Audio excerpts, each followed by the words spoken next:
भामचंद्रावरती आणि एक भंडारा डोंगरावरती. तिन्ही रस्त्याची माती घ्यायची, आपल्या कानाला लावायची.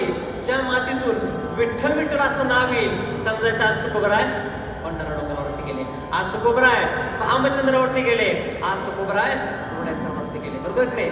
मला सांगायचं काय की ज्यांचा चरणाचा स्पर्श झाल्याच्या नंतर महाराज माती सुद्धा विठ्ठल विठ्ठल बोलते. या तुकोबरांनी जिवंत असताना या तनाने, या मनाने, या जीवाने किती भगवंताचं नामस्मरण केलं असेल.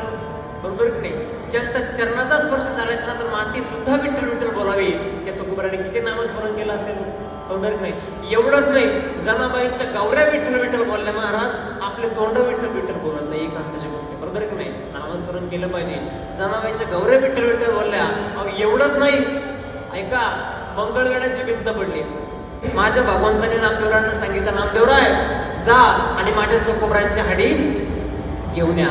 नामदेवराय म्हणले, अहो भगवंता, त्या ठिकाणी हजारोनी लोक मेलेले आहे, मी चोकोबरांची हाडी ओळखू कस काय?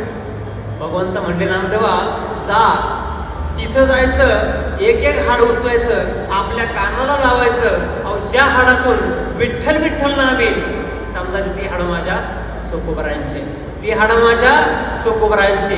सांगायचं काय की मेल्यानंतर ज्यांच्या हाडी विठ्ठल विठ्ठल बोलतात त्यांनी जिवंत असताना किती भगवंताचं नामस्मरण केलं असेल. या तनाने, या मनाने, या जीवाने किती भगवंताचं नामस्मरण केलं असेल. काही माप आहे का? नाही. बरोबर की नाही? मग आपल्याला नामस्मरण करायला काही हरकत आहे का? काय प्रॉब्लेम काय बा आपल्याला नामस्मरण करायला?